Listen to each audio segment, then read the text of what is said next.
Her ears snapped, forward rigid, alert, trembling slightly at the tips like antennae catching a frequency only she could hear. Lysera Vaith didn't move, didn't breathe, just stared at the cup in her hand, then at the human who'd handed it to her with the casual grace of someone offering spare change. Around them, the glittering swirl of diplomats and dignitaries continued, oblivious. Laughter chimed over clinking glassware. Translators murmured in polite harmony that here, in this pocket of sudden stillness, the universe had tilted. A human had offered her a modified consumable, personally crafted, to a royal widow. In Visari custom, that wasn't hospitality. That was proposal, binding, irrevocable without scandal.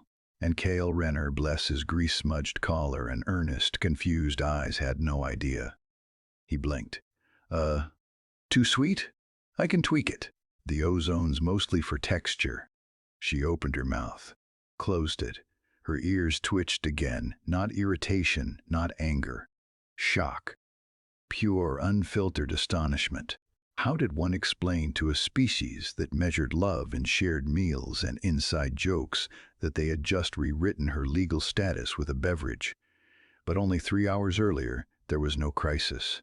There was just Cale, elbow deep in a ceiling panel above the Zenith Spire's grand concourse, muttering curses into his wrist calm as coolant dripped onto a very expensive rug below.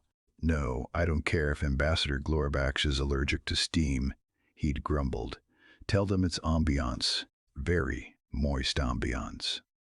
He'd been dragged here under the flimsy banner of cultural authenticity, which everyone knew meant, we need more humans so the aliens don't think we're boring. His real job?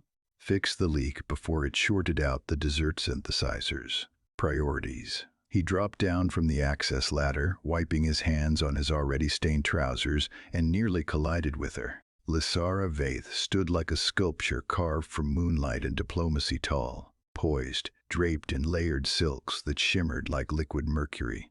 Her face was calm, composed, maybe a little tired around the edges, but those ears, long, elegant, tapering back with subtle grace. They moved constantly, not wildly, but with quiet precision, tracking voices, adjusting to moods. Right now, they were angled neutrally. Guarded. "Engineer Renner," she said, and her voice was smooth as polished stone.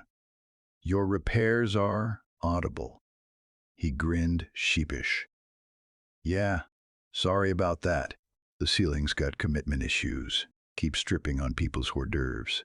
He glanced at the refreshment synthesizer beside her, its interface flickering erratically. "That thing giving you trouble too?" "It refuses to produce anything but stellar citrus," she replied deadpan. "A flavor profile, I am told, designed by committee to offend no one and delight no one either."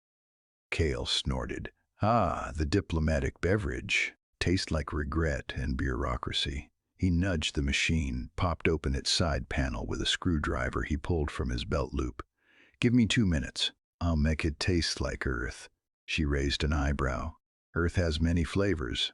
"Yeah, but the good ones usually involve sugar and poor life choices." He tinkered, humming off-key. Wires sparked. The machine groaned. Then miraculously it whirred to life. He poured a small cup, swirled it, sniffed. Burnt caramel. Ozone. A hint of something warm, like campfire smoke and old vinyl records. "Nostalgia," he declared proudly. "Guaranteed to confuse your taste buds and soothe your soul." He offered it to her. No fanfare, no bow, just a smile that crinkled the corners of his eyes and a smudge of coolant on his cheek. She took it, and the world stopped.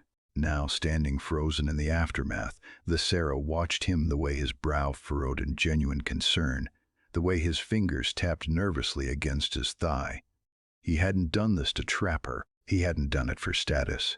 He'd done it because she looked like she hadn't tasted anything real in years. Her ears softened, just a fraction, angled down, a tell he wouldn't know yet. Relief, quiet, blooming relief. She took a sip, It tasted like kindness. She took a sip. It tasted like kindness.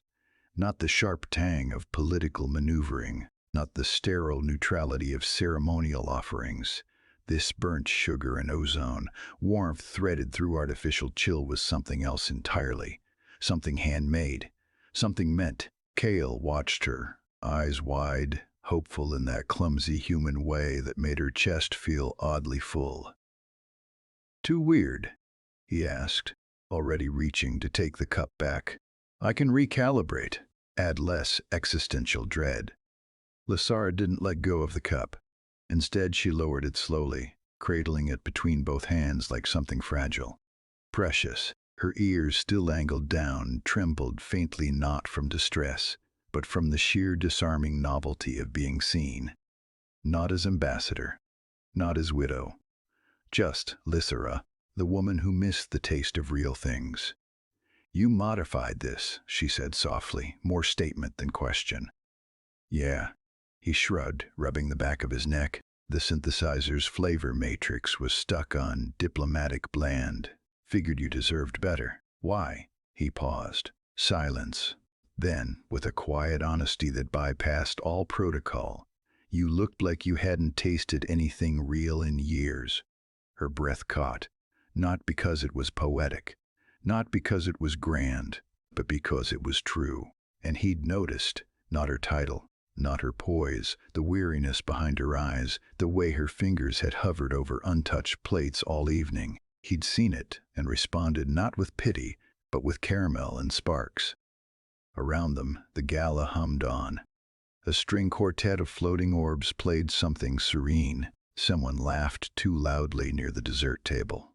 No one noticed the Visari royal holding a jury-rigged drink like it was a relic. No one saw the human technician standing just a little too close, waiting for her verdict, like his next oxygen ration depended on it. Lysara took another sip. Let the flavor settle. Let the warmth spread. "You realize," she said at last, voice low, "that by offering me this, you have, according to Visari custom, petitioned for ceremonial co-stewardship of my household." Kale blinked. Once. Twice. What now?" "It is binding," she continued, watching him closely. "Unless I refuse, publicly. Which would be diplomatically unfortunate." His mouth opened, closed, opened again. "So I accidentally proposed with a drink?" "In essence, yes." He stared at the cup, then at her, then back at the cup. "Huh. Well, that's a new one." He scratched his cheek, leaving another smudge. "Can I take it back? Like a software patch? Oops, didn't mean to marry royalty, please reboot." A sound escaped her. Small, barely there, but unmistakable. A laugh. Soft, startled, real. Her ears flicked forward, curious now, alive with something bright and unguarded. Kale froze, stared. "Did you just—" "I believe I did," she said, lips curving ever so slightly. "Your beverage appears to have side effects." He grinned, relief washing over his face like sunlight through a viewport. "Good side effects, I hope. The best kind." They stood there, in the middle of interstellar decorum, two people bound by accident in burnt caramel. Around them the galaxy spun on, indifferent. But here, in this quiet pocket of chaos, something new had taken root. Later, tucked away in a dim maintenance alcove where the walls glowed faintly with the pulse of hidden systems, Lysara asked him again why he'd done it. Why offer a stranger something so personal? He leaned against a humming conduit, arms crossed. "Honestly, you reminded me of my grandma. She used to sneak me terrible candy when my parents weren't looking. Said life's too short for acceptable flavors." Lysara tilted her head. "And now you sneak terrible candy to alien royals? Only the ones who look like they need it." She smiled then, not the practiced curve of diplomacy, but something softer, warmer. Her ears relaxed fully, drifting outward like petals opening to morning light. Safe, seen, known. Neither mentioned revoking the bond, neither wanted to. Above them, the zenith spires sailed on through the stars. Below them, coolant dripped steadily onto an expensive rug. And between them, a future no algorithm could predict, built not on tradition, not on treaties, but on a shared cup, a quiet laugh, and the brave, beautiful mess of getting it wrong until it felt perfectly right. Concept 1. Significance of ritual objects. In alien societies, the smallest things hold the heaviest meaning. A cup isn't just a container, it's a covenant. A gesture isn't just polite, it's a vow. Kale didn't know handing Lysara that drink was like slipping a ring onto her finger, but that's what made it beautiful. Sometimes love doesn't arrive with fanfare. It shows up in mismatched mugs and jury-rigged flavors offered without agenda, accepted without pretense. And that's how new traditions are born. Concept 2. Interpreting micro-expressions. Humans watch eyes. Aliens, they listen with their ears, or glow with their skin, or shift color with their mood. Romance across species isn't about grand speeches, it's about noticing. The way her ears droop when she's relieved. The way his shoulders relax when she laughs. It's learning each other's silent dialect, the unspoken grammar of affection. And once you start speaking it, you realize love doesn't need translation, just attention. Concept 3. The allure of the foreign. What's trivial to one culture can be sacred to another. To Kale, it was just a weird drink.